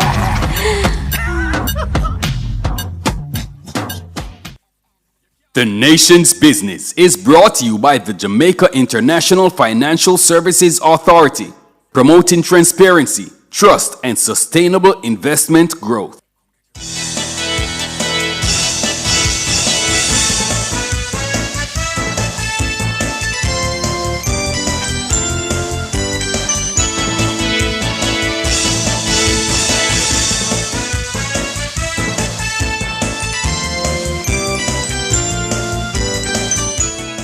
Welcome back, our valued listeners and viewers. It's time for the Nation's Business. Again, I'm your host, Siobhan Campbell, and it's time now that we must wrap up the World Cup. The 2026 FIFA World Cup wrapped up on Sunday with European champion Spain taking home the trophy with a 1-0 triumph over Argentina at the MetLife Stadium in New Jersey. Ferran Torres scored the sole goal of the match 16 minutes into extra time. The teams were locked at a 0-0 after 90 minutes before Torres came off the bench to rifle home a powerful left-footed effort into the roof of Emi Martinez's net. Meaning off. Pedro Porro, Williams, and thundered into Spain by Ferran Torres! At last, at long last, Spain's mighty moment! Argentina played 10 players for the entire extra time period as Enzo Fernandez was shown a second yellow card in the 93rd minute. Yesterday's victory was Spain's second World Cup title, having won the first in South Africa 16 years ago. Spain swept the individual awards, with Pau Cubarsí being voted Young Player of the Tournament, Unai Simon Goalkeeper of the Tournament, and Captain Rodri Best Player of the Tournament. For highlights of the World Cup, we're being joined now by sports editor for Nationwide News, our own Wayne Walker, and CEO for Professional Football Jamaica Limited, Owen Hill. Good evening, gentlemen. Good evening. Good evening. Good evening. Good evening. Good evening to you both. And first, kudos, Wayne. Thank you for your coordination and putting on what was one of Nationwide's most successful sporting engagements for the year. So I just wanted to give that shout out to you. But your highlight, Wayne Walker, for the 2026 World Cup, what would have been your most defining moment? It's kind of difficult to say. After 39 days and nights of football, it's hard to sort of pick out one moment because there were many. I mean, Cape Verde comes ready to mind. Curacao picking up a point at the World Cup. Those are the two smallest nations at the tournament. And then to see Leo Messi at 39 doing what he did. I mean, a 19-year-old marshal Spain's defense, that's unheard of, and ended up becoming the young player of the year at the tournament.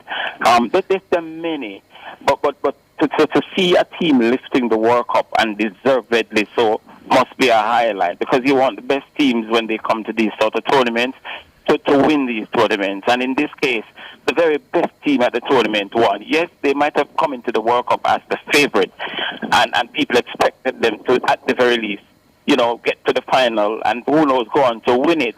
And Spain did so. France also made up a lot of noise, but they became the in-tournament favorite because the kind of football they were playing during the tournament, a lot of people fell in love with them, and quite rightly so. They were playing the football the way the God designed it to be played. And so they became a sensation at the World Cup. England's the semi-final was not surprising, but it was just refreshing to see an England team putting together, the sort of football that they put together to do it. And as I mentioned before, Cape Verde, they were, the darlings of the World Cup. And of course, so Gianna Infantino and the referees captured a lot of attention as well. So as I say, it was a lot of stuff that would have caught the imagination of the fans, and it's difficult to pick one, but those were just some of them. And how about you, Owen Hill? What would you say was your most defining moment? Yeah, similar. I mean, there are too many, if you want to say, key moments that defined or would have helped to define the tournament. I believe from a footballing perspective, we saw a tactical masterclass by the 48 nations that actually participated in the World Cup. I think that is important because every team at any given point, you felt like they were trying to play good football, which made the tournament really exciting. No games were really, if you want to say, one-dimensional. It wasn't a one-horse race in most instances. Wayne mentioned Cape Verde. I think they've shown that no matter how small you are, once you have a strategy, it's important. For me particularly, I like the fact that the Africans stepped up and they showed that they have the pedigree to actually go the distance in many instances. So I think Morocco, Egypt, Senegal, those teams actually did pretty well. And when you saw how that third place game between two of the tournament favorites actually went, it showed that football won in the end of it. So those are moments that I can easily, recollect, and you definitely saw where the GOAT of our modern generation, he walked out of international football, not necessarily winning the final trophy, but winning the hearts of many. And on the matter of the African teams, is the performance of those teams vindication for FIFA this year, expanding the format as they did? I would say yes, vindication for sure. But I mean, the guys got there on merit. Ultimately, they were selected by the overall pool of candidates that applied through their qualification process. And yes, there are a lot of noise about whether or not they should have gotten that many spots.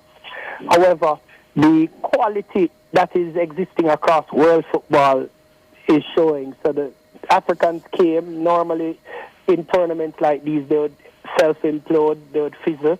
At points you saw where they still had elements and snippets of that existing in their their chemistry and their team execution. But I thought that they really represented the nation well and how they did it.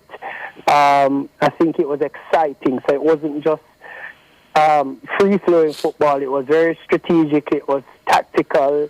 And I know a lot of these players coming out of the tournament will find themselves getting, contracts, footballing contracts that will see themselves being better off. And Wayne Walker, on that same matter of the format expansion, do you see it staying on as the way forward, or do you see them regressing to what it was before, or even a further expansion beyond the roster that exists now to give more eyes and more talent to get into the World Cup?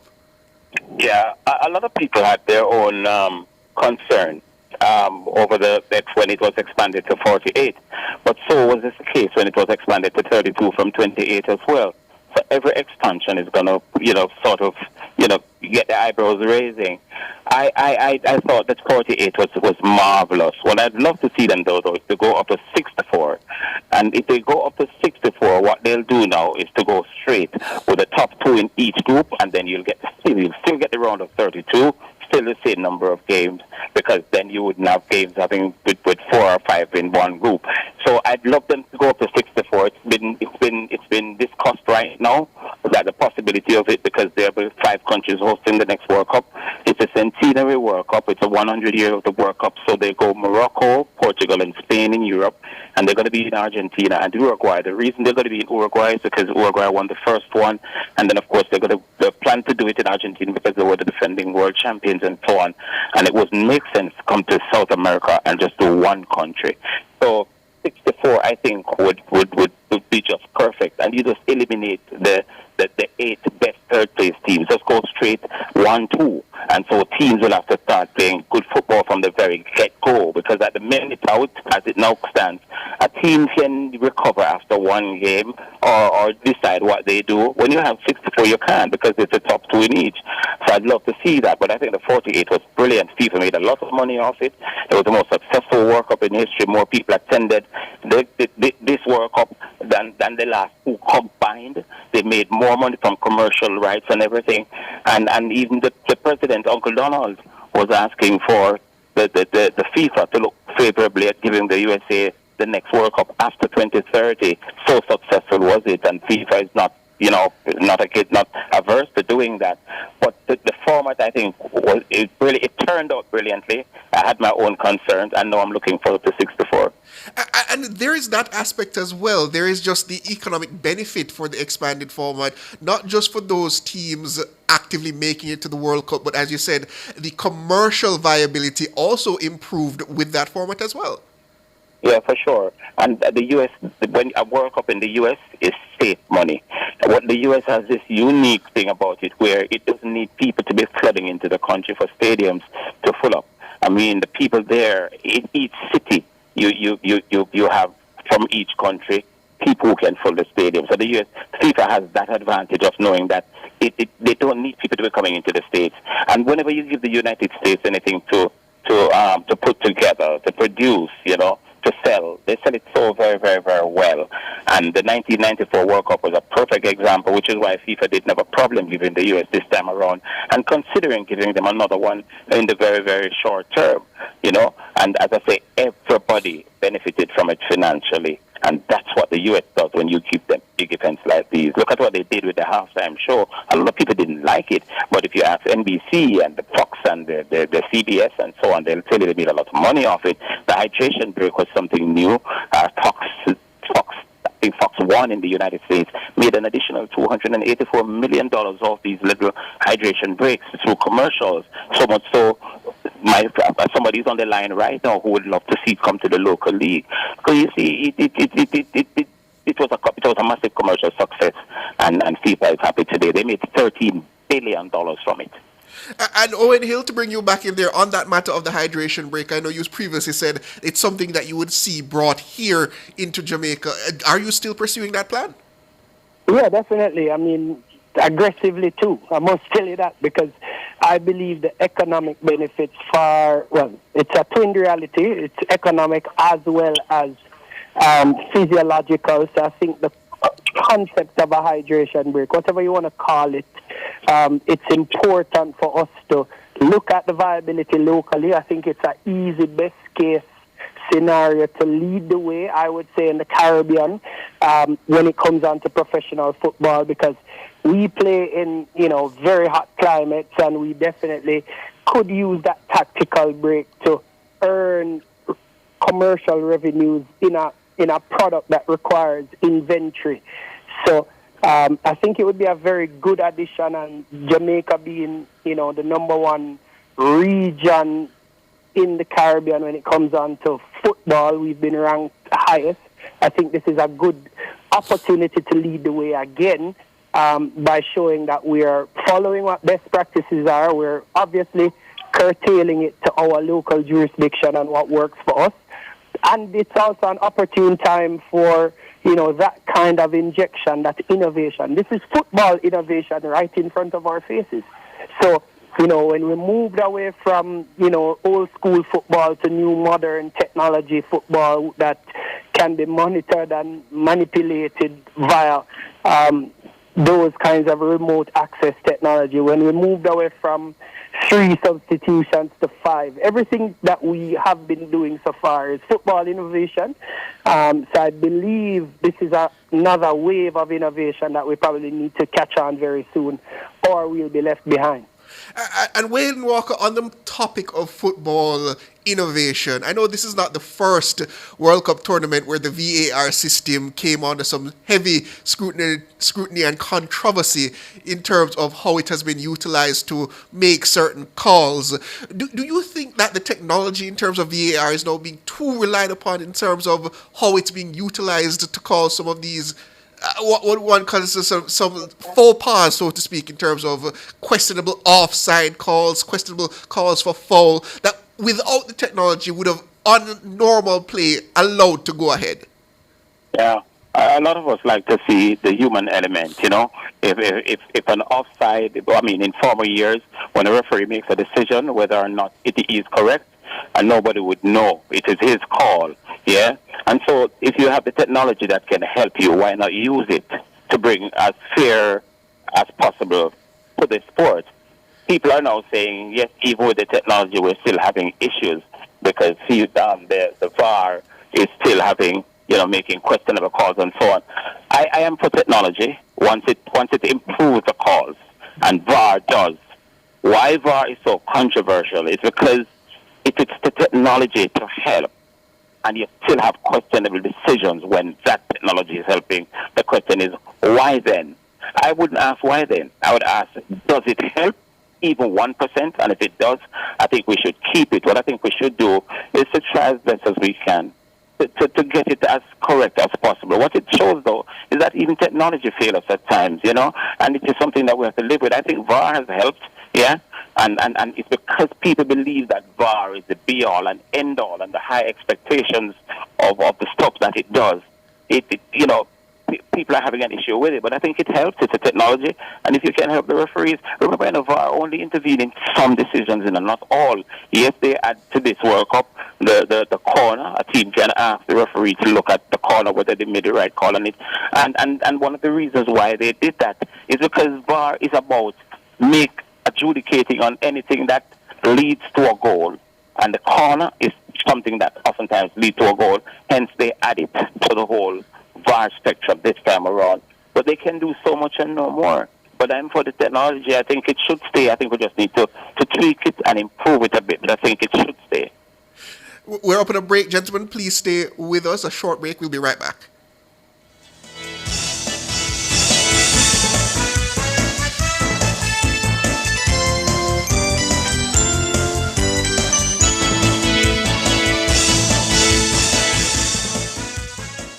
Drive the most exciting new vehicles in Jamaica. Schedule your 2024 Ford Ranger pickup or Ford Everest 7-seater SUV test drive now. Call or visit KIG today.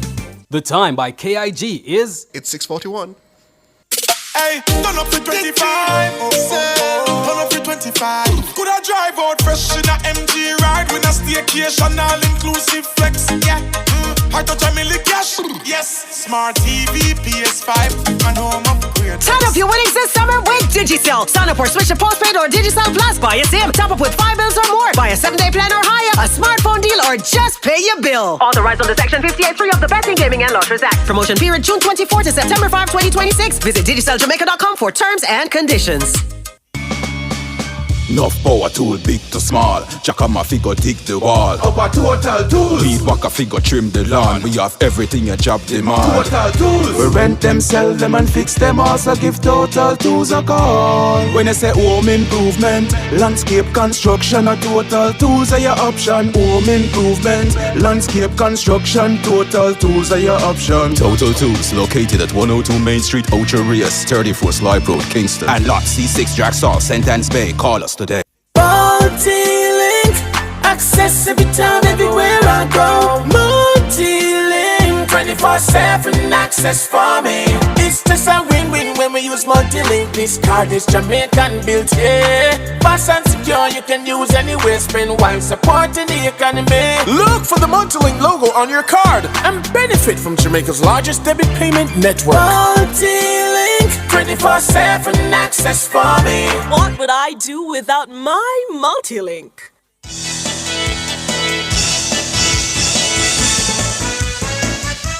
Welcome back, listeners and viewers. We're talking the World Cup, the 2026 World Cup, which just came to a close on Sunday. We have with us sports editor for Nationwide News Network, Wayne Walker, and CEO of Professional Football Jamaica Limited, Owen Hill.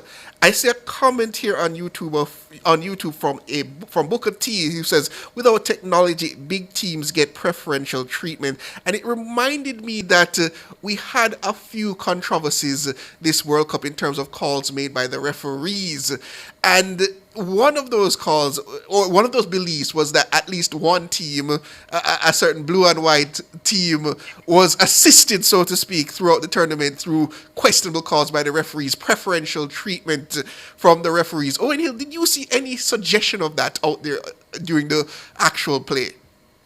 It's an interesting point. I mean, I think most people who would have made that point are people who you do consider haters, in inverted commas, people who may not want to see Lionel Messi at 39, going all the way to the final. Yes, there were calls that were questionable.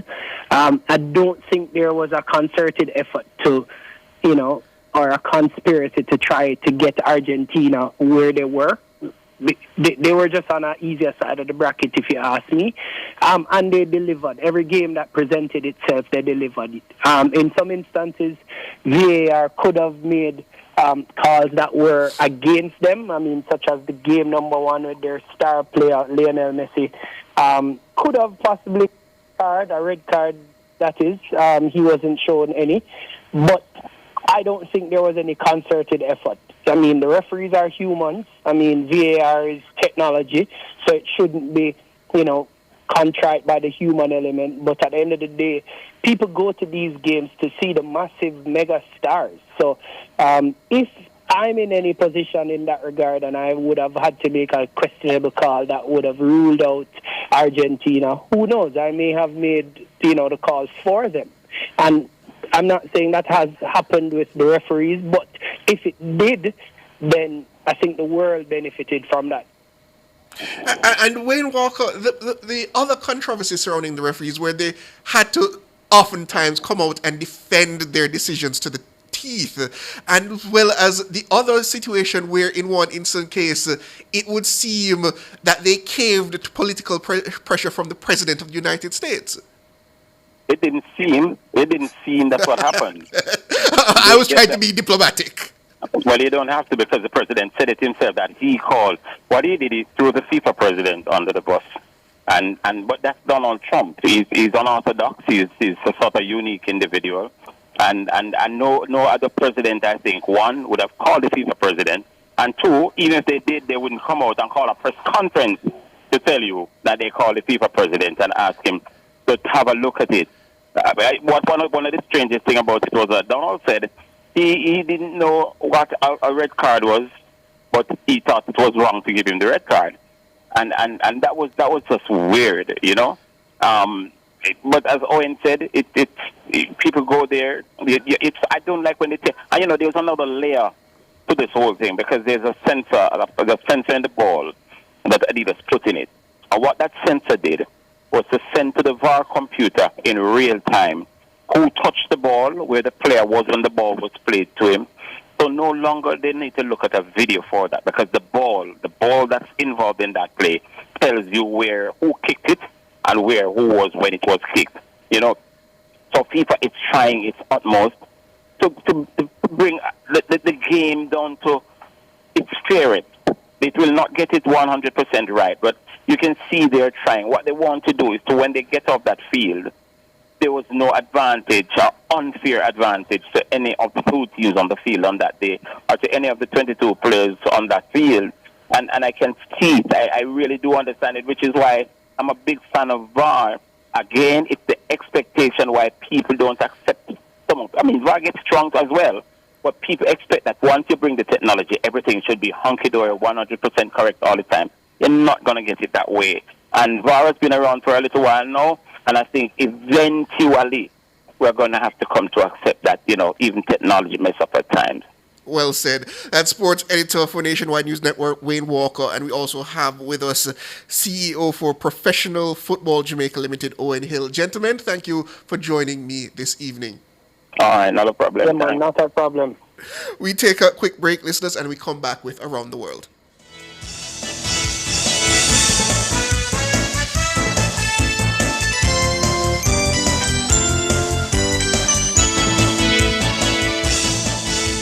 The Nation's Business was brought to you by the Jamaica International Financial Services Authority, promoting transparency, trust, and sustainable investment growth.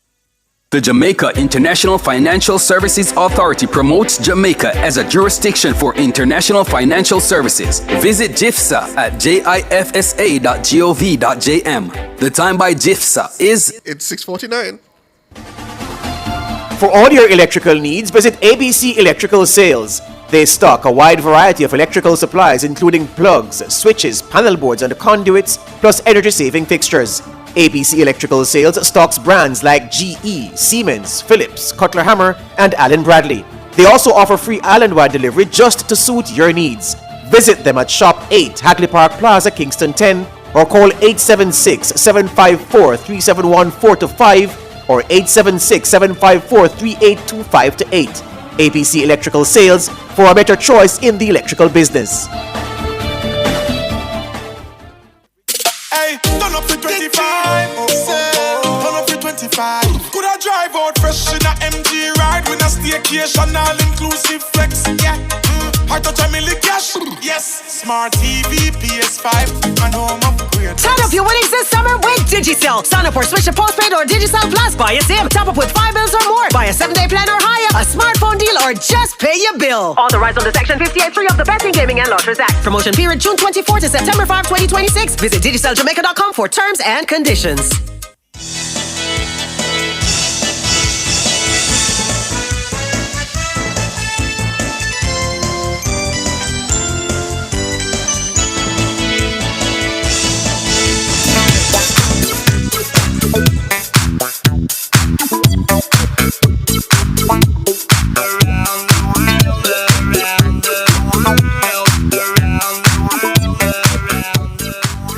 Welcome back, listeners. It's now time for Around the World, and we go to the United Kingdom, where hours into the job as the UK's new Prime Minister, Andy Burnham named John Healey as his new Chancellor, replacing Rachel Reeves. This came as a surprise because for weeks reports suggested Burnham was choosing between Ed Miliband and Shabana Mahmood for the role. Healey previously served as Defence Secretary under former Prime Minister Keir Starmer, but resigned last month after accusing the Treasury of being unwilling to properly fund his defence investment plan. As Chancellor, he'll now be the one setting that funding himself. Burnham officially became the UK's Prime Minister on Monday, formally appointed by King Charles at Buckingham Palace. He's the 7th Prime Minister the UK has had in the last decade. He succeeds Keir Starmer, who resigned as Labour Party leader last month and left office on Monday, saying he was going with good grace and with a smile. He pledged Burnham his full support. In his first address as Prime Minister, Burnham promised to make the moment a circuit breaker for Britain, pledging what he called the biggest changes in the last 40 years, a new economic model. More in this report from the BBC. It's Monday morning and it's a big day in Westminster. We're about to change Prime Minister. Sir Keir Starmer's leaving and Andy Burnham's taking over. And we're going to take you behind the scenes. It's a bit busier than normal. The world's media are here for the handover. As you can see, there's a big queue just to get into Downing Street.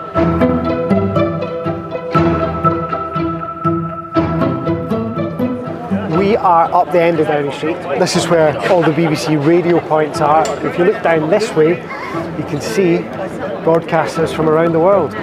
That's Keir Starmer's lectern out. These lecterns have become a big part of the story of these days. Still a big question about whether Andy Burnham will actually have one. This is a really big moment. It's just 2 years since Labour won that comfortable general election victory.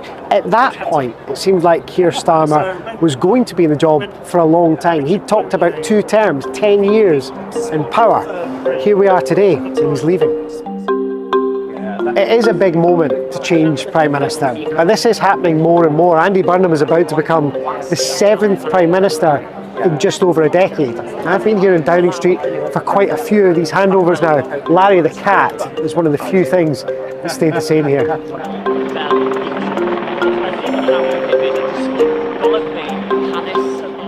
When Keir Starmer became Prime Minister, lots of his supporters were here waving flags on Downing Street, and a lot of them are here again today to wave them off.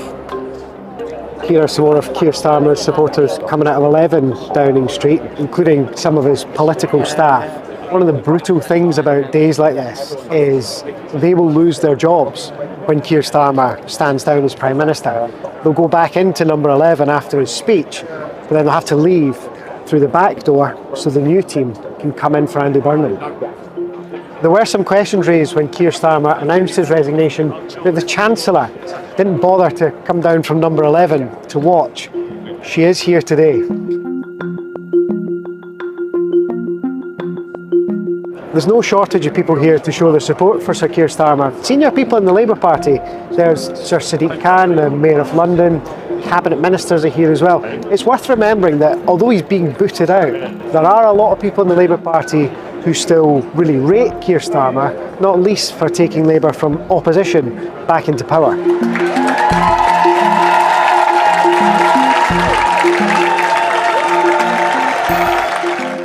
I'm about to visit His Majesty the King to offer my resignation. So, as I now pass the baton to Andy Burnham, I wish him every success. He has my full support, and I go proud of everything that we have achieved. Thank you very much. Well, there we go. That's the end of the Keir Starmer era. In that speech, he tried to set out a legacy, to say, here's all the things that I think I've achieved in power. It was striking. He also said, I'm leaving with a smile. He wants to put a positive gloss on this and say, look, I get it. It's time to move on. Remember, though, it's just a few weeks ago that he really wanted to stay here. He's been forced from office by his party. But he's now off to Buckingham Palace to see the King and formally resign. Keir Starmer, as you see the car there, in his convoy, the police fore and aft, now making his way into the area just in front of the palace.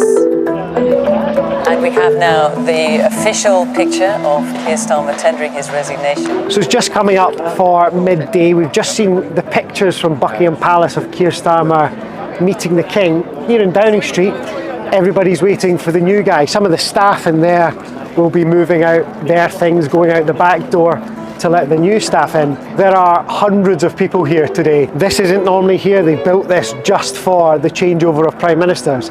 And some good news, there's a toilet if you've got a special pass. This is a slightly strange period where there isn't a Prime Minister in Downing Street. We've got a TV here so we can keep up with everything that's going on. Andy Burnham has arrived at Buckingham Palace to meet the King. The ceremony is officially called the kissing of the hands. They don't actually kiss the King's hands though. So for now, we're just waiting. I must admit, I've screwed up slightly today because I forgot all my snacks. Here he is, Clive Alderton leading out the new Prime Minister and his wife Andy Burnham, the new Prime Minister, waving to those collected in the quad. If you want a visual representation of what's going on in Downing Street today, here it is. Keir Starmer's supporters have all left. Now there are dozens and dozens of Andy Burnham's backers in Downing Street. And have a look in the middle there.